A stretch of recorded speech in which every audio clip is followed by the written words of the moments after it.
pushes back at the United Nations, discrediting the global body's recent human rights report and asking for resolutions against the regime's human rights records to be dropped. Young Koreans in their 20s and 30s are finding that their incomes are rising in the 0% range, and that's having economists worrying about a negative impact on the overall Korean economy. And in the first part of our special series on China, the world's second largest economy, tonight we delve into what's slowing it down and what it will take for a turnaround. Late Night Edition starts now.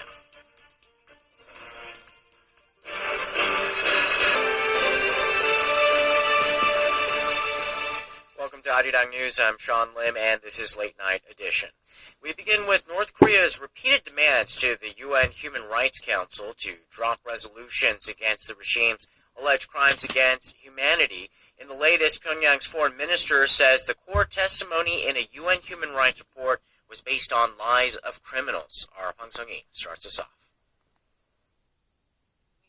North Korea's Foreign Minister Lee Soo-young used his platform to denounce a landmark UN report on Pyongyang's human rights abuses that was published last year. Addressing the UN Human Rights Council in Geneva on Tuesday, Lee called for the resolutions based on the report to be revoked immediately, since the core testimonies have been proven to be false. The act of cooking up the report of the Commission of Inquiry based on lies of a few such criminals is itself a mistake, which is completely against the aspiration of the UN for civilization and the rule of law.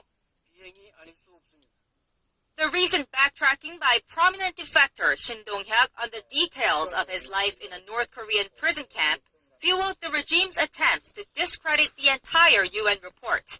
He said the world body should also look into the CIA's harsh treatment of terror suspects. The UN must put an end to its selectiveness on dealing with human rights issues by listing the US brutality of torture as an urgent issue.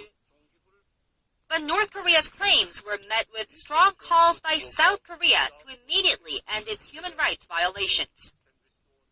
We call on the DPRK to immediately take